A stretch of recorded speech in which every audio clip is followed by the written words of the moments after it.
What up, family? We're back with another episode of TAIOACI, the artistry of a creative. And the whole premise, the whole idea is to talk about the background, the story, the backline. Is that even a word? The backline?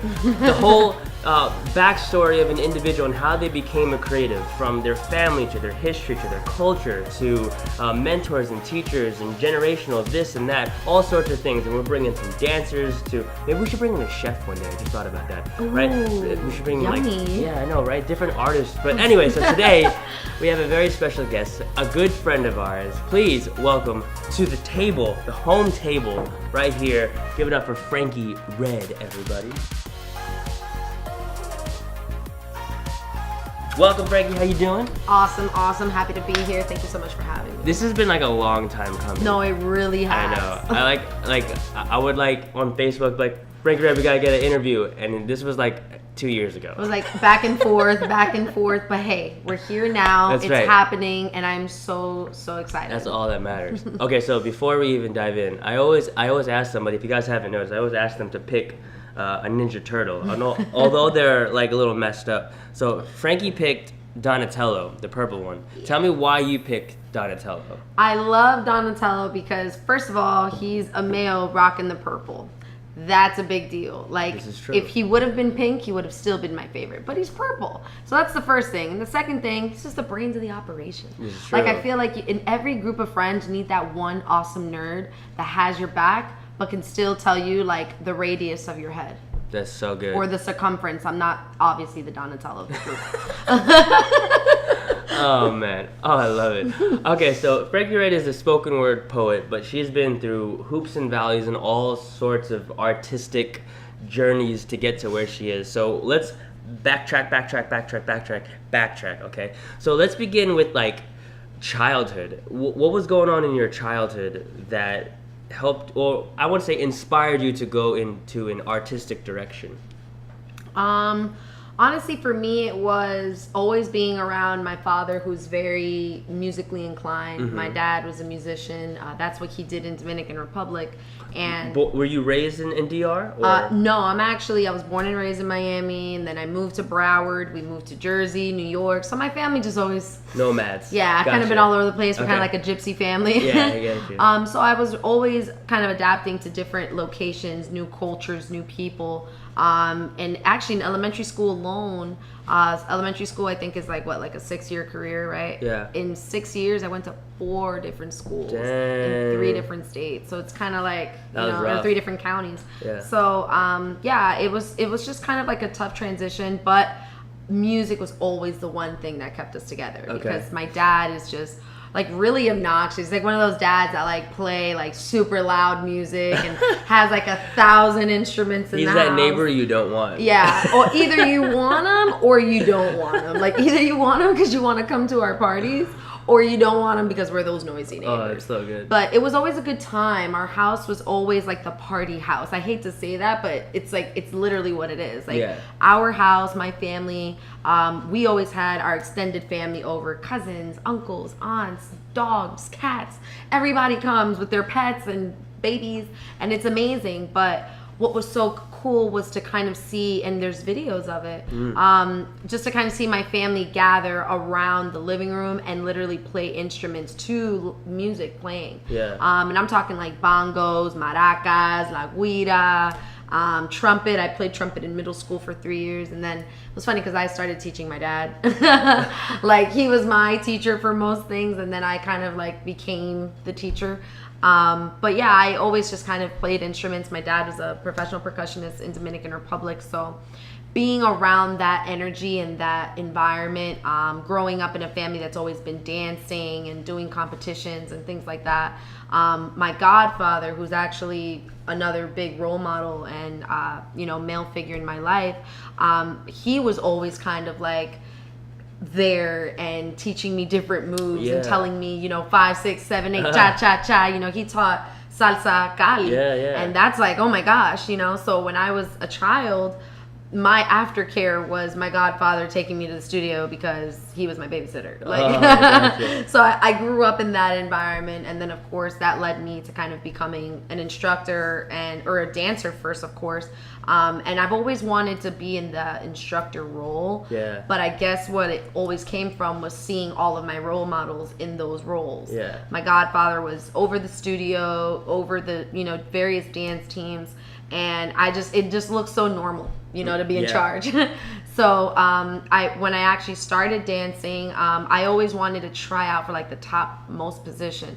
And it really humbled me that I lost a lot of times, or it didn't place, or I would be like the co-captain or the vice captain of the crew or whatever. Yeah. And I was like, why am I always coming second? Like, why am I coming short? And it was my dad who told me, you want to be the best because that's what you see your padrino do. Yeah. But you have to understand that even your padrino has a teacher. Yeah. And I was like, I never thought of that. Even though you don't see his teacher, it doesn't mean he's not there. Yeah. It doesn't mean he doesn't exist or he didn't learn that from someone. Yeah. So always try to be the best that you can be.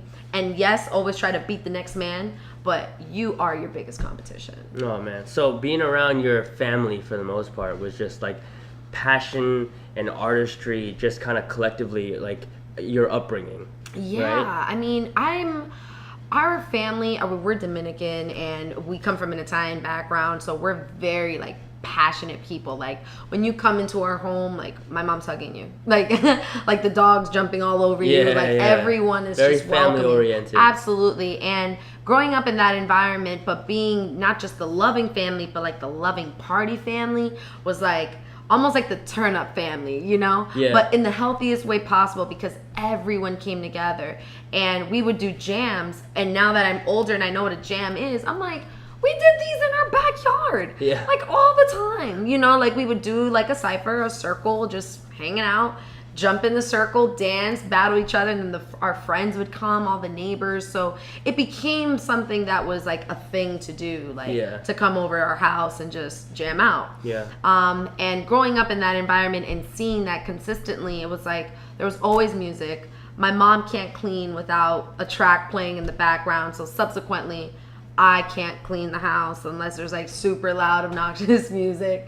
My car rides, if anyone follows me on Snapchat, I am literally almost always 100% of the time singing with like a filter or maybe no filter or something, but I'm always definitely like in the car ride, like those are my best moments. And I've always seen my dad do that, fast forward 20 years later, there's technology to record it.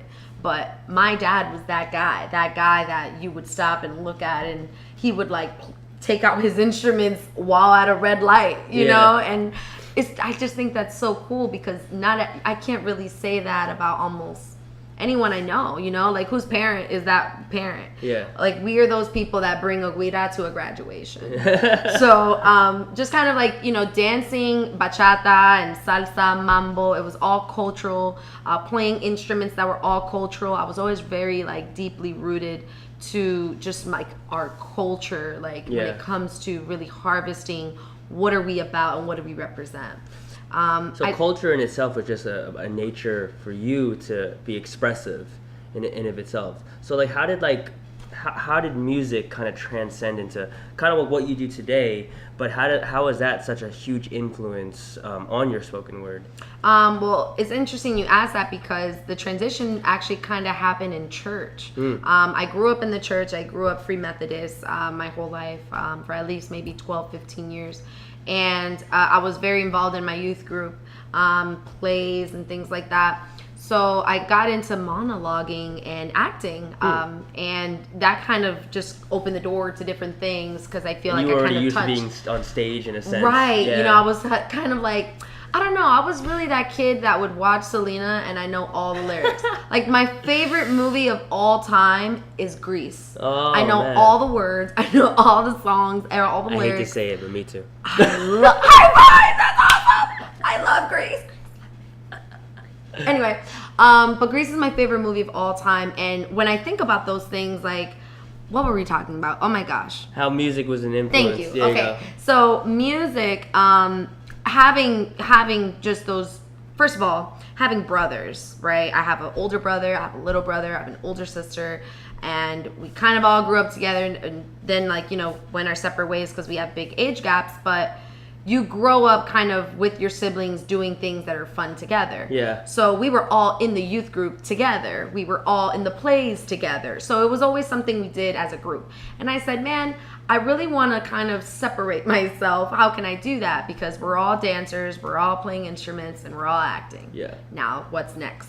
So I started rapping, actually. I started freestyling in church. Interesting. And that is, I've always kind of like journaled and wrote in my diary. I still have my diary from I was like 7 years old. Like, Man. It's cool to read back, like how I know, like, I felt this way. yeah, right. Like, oh my gosh, this is strong feelings. But yeah, just reflecting on that. I took music and let it fuel my fire just to create something new. Yeah. And I didn't know what it was going to create. So it was actually at the time it was gospel rap. Like it was like Nice. church rap. And I kind of went on a hiatus with that. I, did it for a while. I did battles and things like that. And then I started entertaining at like parties. So then I was just like, all right, I don't want to freestyle anymore. So I was like, what do I do with all these awesome lyrics? So I just started reading them out loud in my room. And then next thing you know, I'm like, this is kind of like a poem, you know?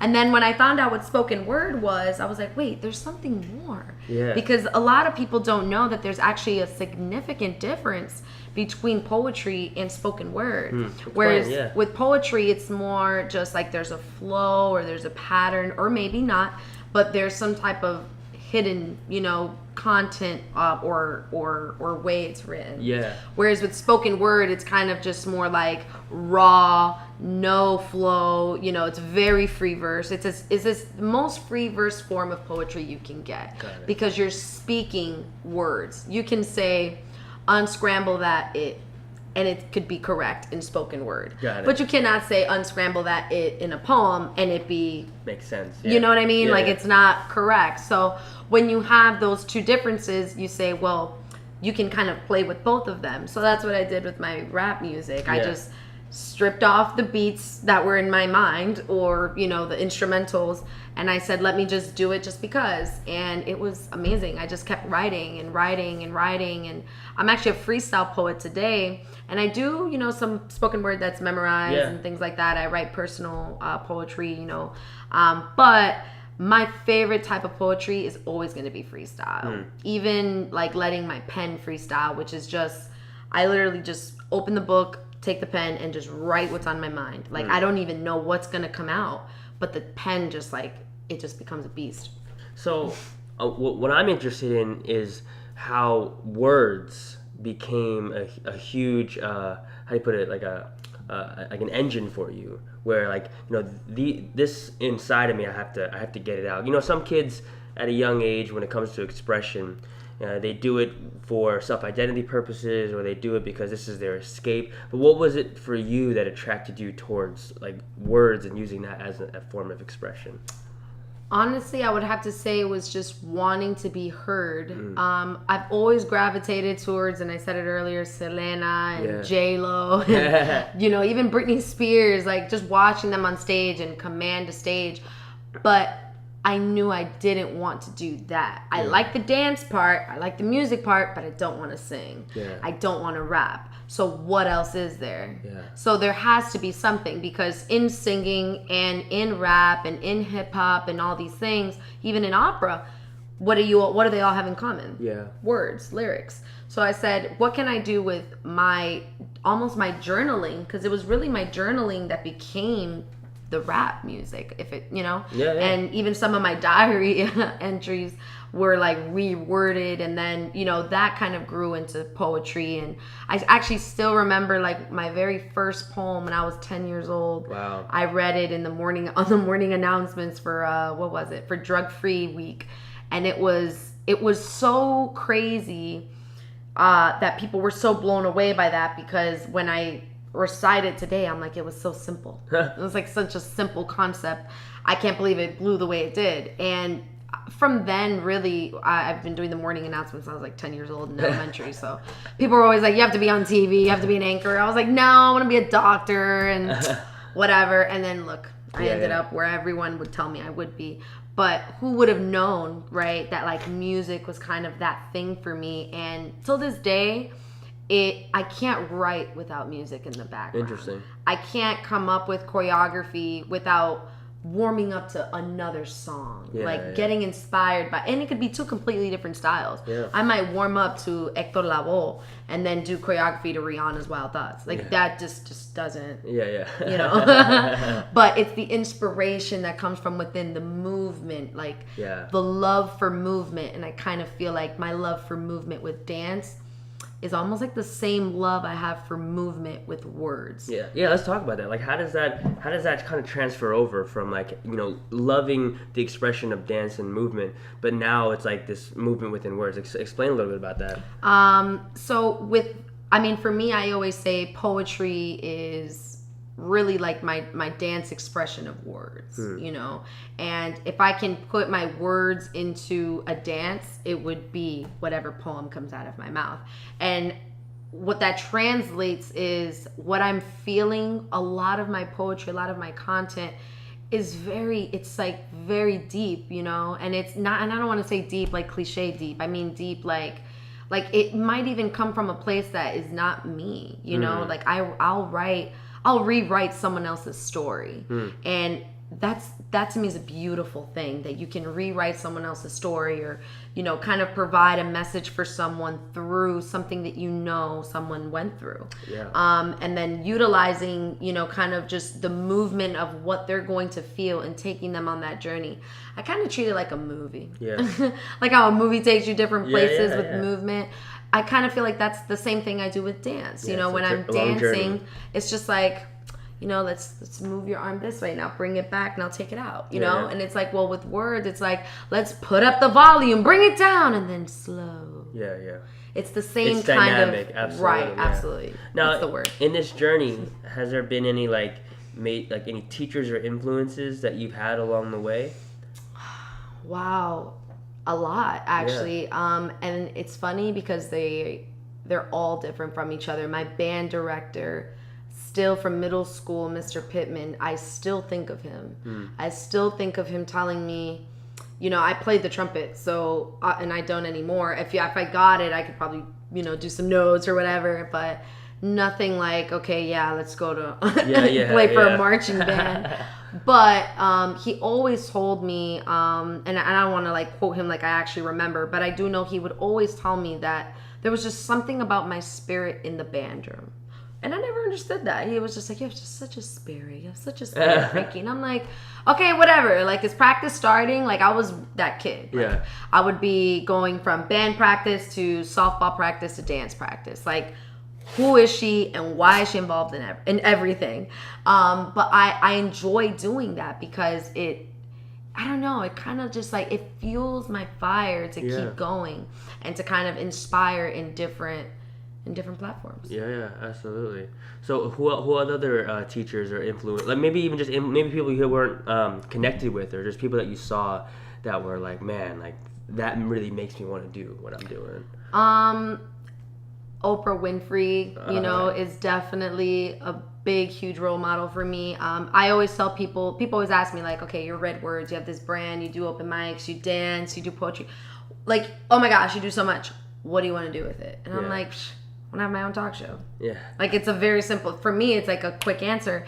And it's like, well, how do you do all of this to get there? And I'm like, I don't know. What fuels me and keeps me going are people. Like, I love talking. Like, I love talking. Like, I love talking.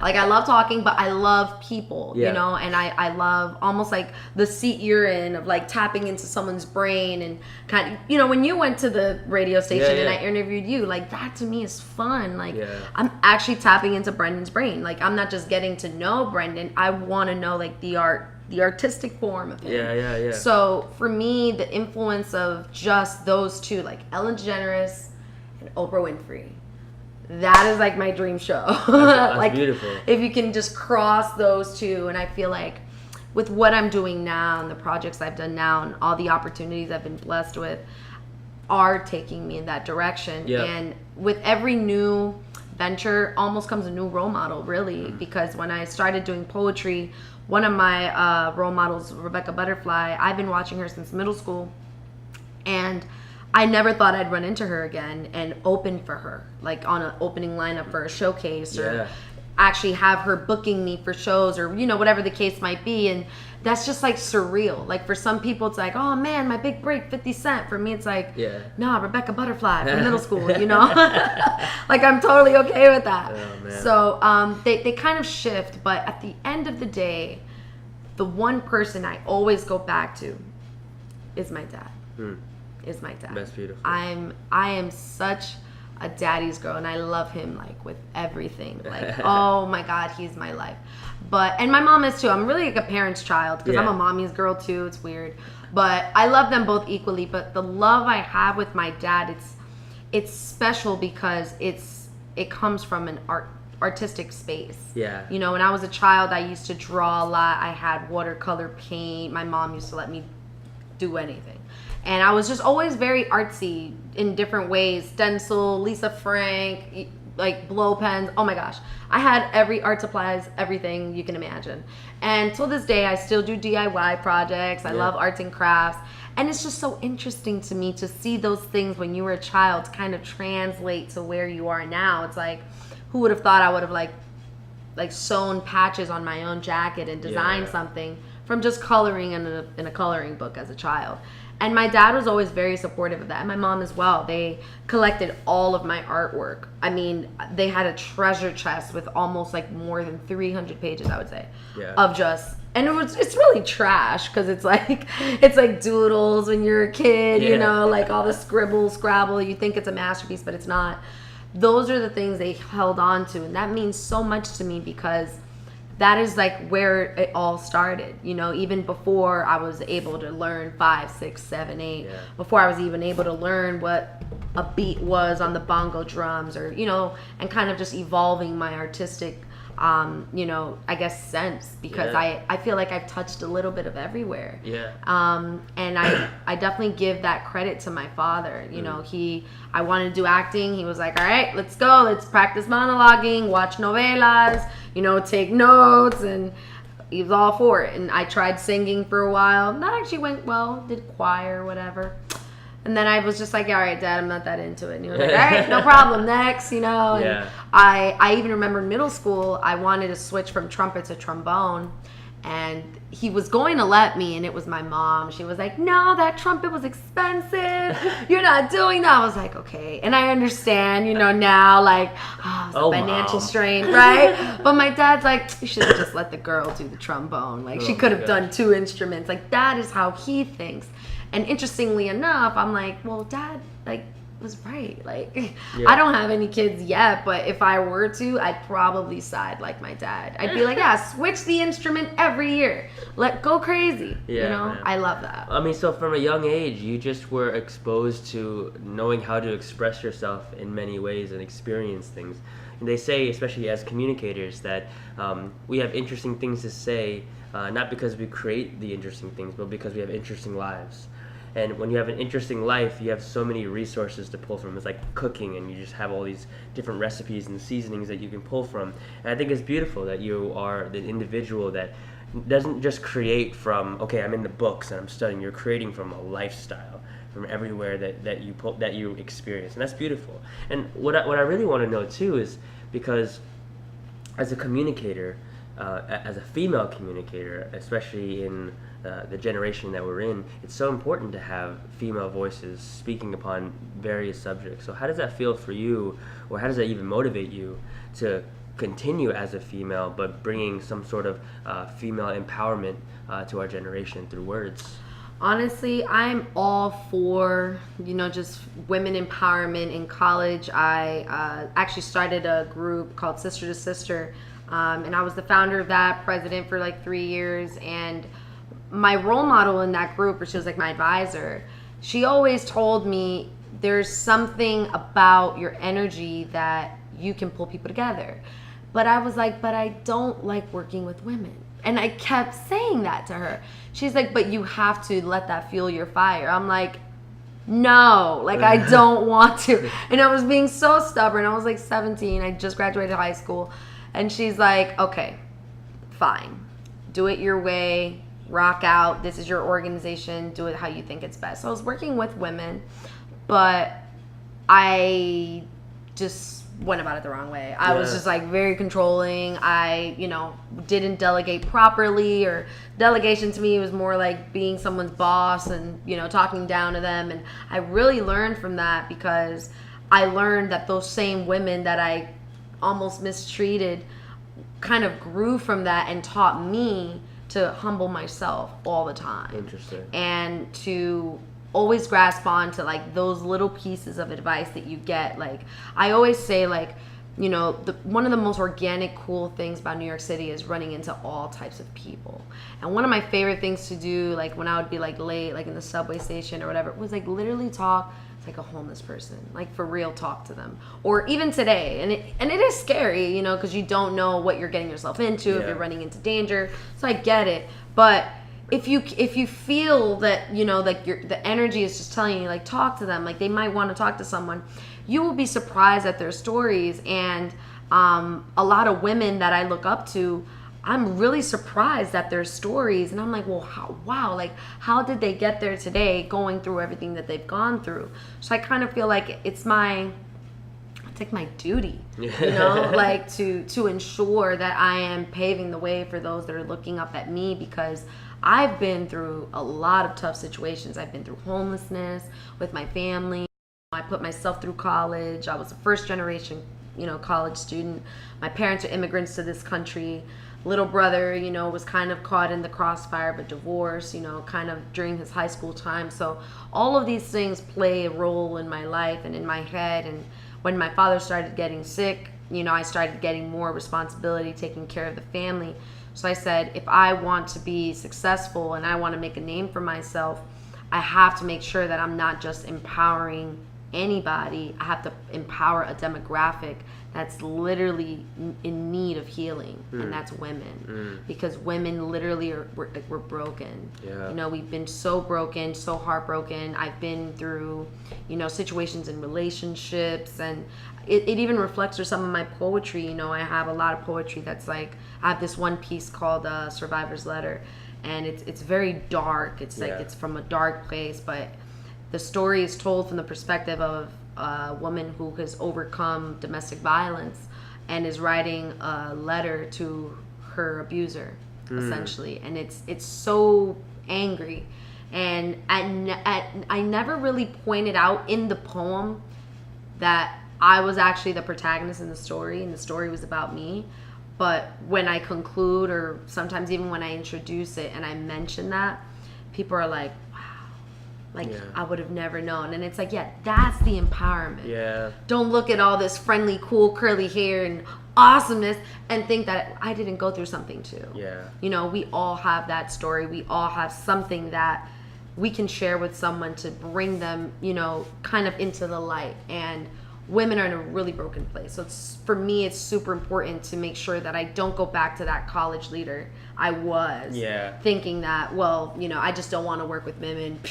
No, we have to help each other. I mean, one thing that I love about any communicator, especially yourself, is that you're able to be vulnerable in a creative space, and whether people know how personal a piece is or not, that you're able to share a bit of your story. And that's probably the most beautiful part of art, is this, I go through something and it's immediately, or at some point, somebody connects to it, and then, not that it makes sense of why one has gone through some sort of suffering, but there's just a sense of joy that, like, whatever I went through and expressing it, now somebody knows that it's okay.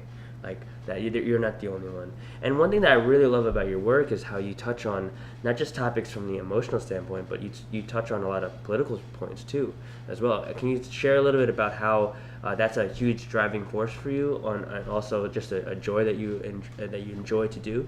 I'm all about the revolution. I kind of rebranded it into my Red brand, so now it's the Redvolution, and everything is a part of that, because we're in a horrible place. We're in a horrible place as a society. We're in a horrible place as politically, you know, as just the political climate in general, and being someone that works full time by day in politics, I feel it. Like I feel it a lot. So I take a lot of the things I see here. Now, I can't really say feel, because I would be hypocritical if I said I felt some of these things, because I really don't. Yeah. But I don't feel that I have to personally feel it for me to speak up on it. It's enough. It's personal enough to me to see my friend go through something, or being people, or excuse me, seeing people oppressed. So I feel like it's those of us that are going through it, and those of us that are witnessing it,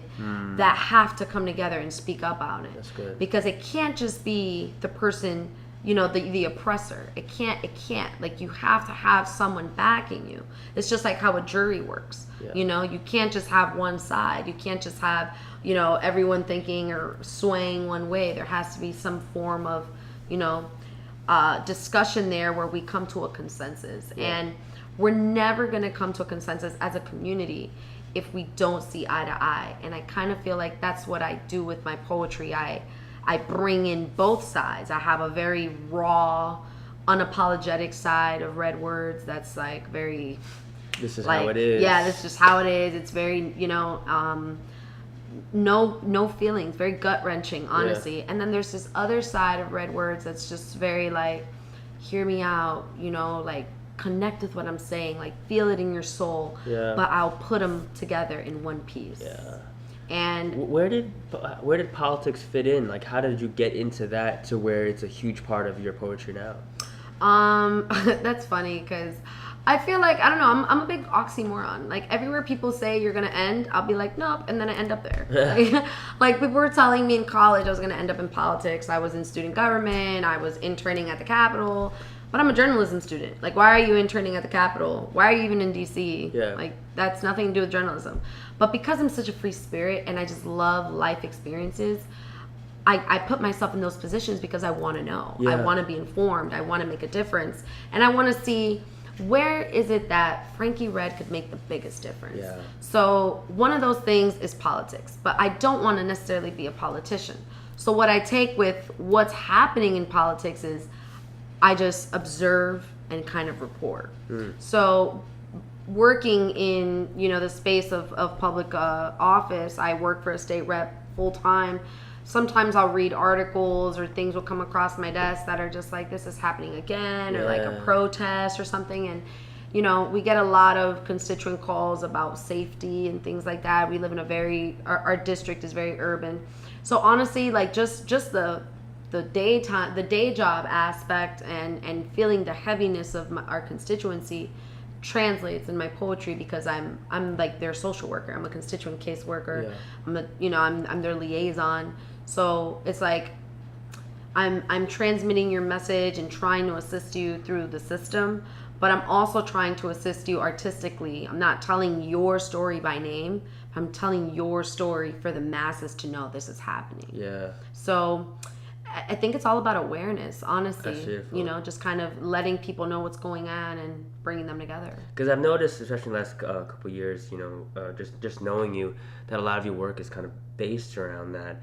And I think it's so needed, so necessary, especially in our generation, or in any generation, to be honest. So what would you say to an individual that in any artistry, because I think that what's beautiful about art itself is that it speaks on messages and situations and events that need to be shared. Absolutely. So what would you say to an artist that to use their artistry to speak about events that are happening in our world today? I would say really do it, but if you're gonna do it, like, mean it. You know, like once you go out there and you spread a message, or you have a campaign, or you have something that you want to share with the world, it is oh so hard to come away from that. Yeah. So I would advise any artist in any art form, like if you are a visual artist and you draw and you do that type of stuff, like, don't put out an image that you cannot back up later. Like me, I don't ever say, or at least I try not to. Yeah. I try my best not to ever say something that someone's gonna come back, not so much be offended by, because that happens. I can't control that. But I would never purposely say something or put something in my poetic lyrical content where I am oppressing someone else and I'm putting someone else down.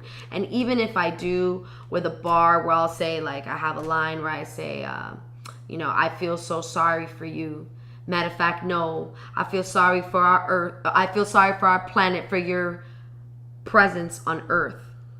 That's almost like, did you just say that? And then I'll go back and say, matter of fact, no, I pity your mother for giving birth. Didn't she know that you were just an abomination? That is so hurtful. But it's not because I want to hurt you. I want you to hear, and I want to translate the pain that I'm feeling through such raw content. So if you're gonna do it with any artistry, like, really commit. Especially like even with dance. Like when I dance, I really, like, I'm in it. Like I feel like I'm in the beat. Yeah. Like it's like a different world for me. And that's with anything, whether it's choreography, freestyle, ciphering, battling. Like I'm in the beat, and I want to almost be one with the music. So I allow it to just take control. I don't think about it. I don't try to make it look clean. Yeah. Sometimes I'm very tough on myself. I'll kind of look around, maybe be intimidated by other dancers. That has happened to me. But I don't allow it to not allow me to dance. I'm still moving. I'm still grooving. I'm still trying to figure out how am I going to portray my personality or whatever message through this art form. That's beautiful. So you have multiple platforms that you are sharing and expressing on. If you can just share with everyone, like where they can experience your work, whether that be in any art form, but just the different plugs that you're involved in. Honestly, everything has its different place. I host 6 open mics in South Florida, all over. I have one in Wynwood Cafe, which is super awesome because it's a weekly show. Sweet. And I love it because we get different artists every week, and that is, like, forget me being the host. The artists make it, like, they do it for me. Yeah. Because to be able to host something where you have different people, and I'm meeting different people every time, and I'm not just meeting them, we're exchanging. Yeah. It's an exchange of goods, because you have art and I have art. Let's switch it up. So I host 6 open mics, Secret Society, Oasis, Red Zone. I have Red Light TV on Big Radio Online. That's a radio talk show. Yep. And I really just it's all about the artists. Also, I have Red Hot C interviewees and things like that. You were on there once. And I also teach dance. Currently, I'm teaching, of course, at the House of Drums. What? And that's been awesome. It's been a dope venture. And I also do private lessons and things like that, salsa, bachata. But really, with everything that I do within poetry itself, if I'm not hosting on a mic, like last night's show was amazing. Like the Urban Divide, oh my gosh, like that show, that's a show. It's called the Urban Divide Free Expressionist Experience. So in itself, it's an entire conglomerate of artists of different areas, different ages. It's the only open mic that caters to a millennial demographic. And I love creating those type of things because had I not had the vision and someone to share the vision with, shout out to Imani, and the whole Urban Divide squad, like it wouldn't be possible. Yeah. Like we wouldn't be doing it, and we were just a bunch of friends on a poetry slam team that did radio. Yeah. And then we're like, you know what, let's do something else with this. Yeah. And to just see it grow, it's not about us. It's about all of us, like doing it together. So yeah, Red Light TV, Red Revolution, dance. And every single open mic that I host with honor. I host with love. I love the crowd. I love being able to make you laugh and entertain you while still being entertained. Yeah. Because I'm not the show. Yeah. The show is the artist and the art form itself. That's so beautiful. Yeah. And other than that, just find me at an open mic. I'm on Instagram, Facebook at Red Words.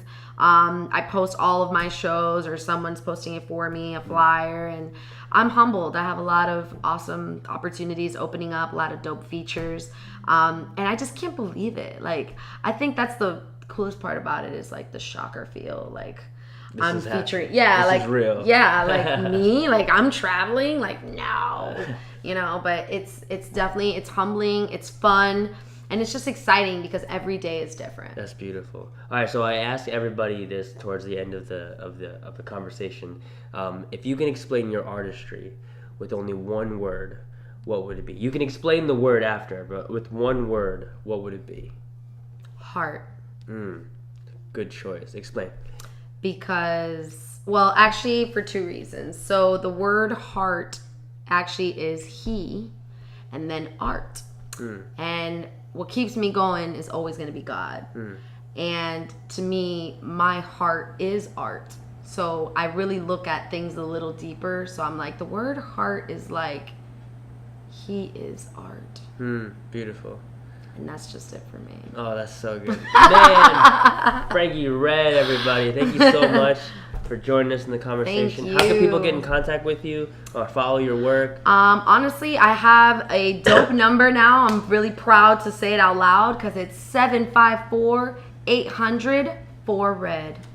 What? Literally. So that's 754-800-4733. It's my booking number. You can call me, text me. I literally answer. I just give people my number. It's the most personal form of getting to know me. But if you are a social media person, like me on Facebook. The color is red, R-E-D, and words with a Z.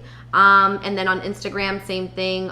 Search up red words, put a space in between, and I'll come right up. It's Frankier than you. I go by Frankie Red. I go by Red Words. But as long as you see my curls and the red lips, you've reached the right person. Awesome. So good. Well, get in contact with Frankie Red. Watch her work. An amazing artist, and also just a beautiful soul here in South Florida. Oh, thank you. We look forward to more from you. Thank you so much. Absolutely. Love you guys. Peace.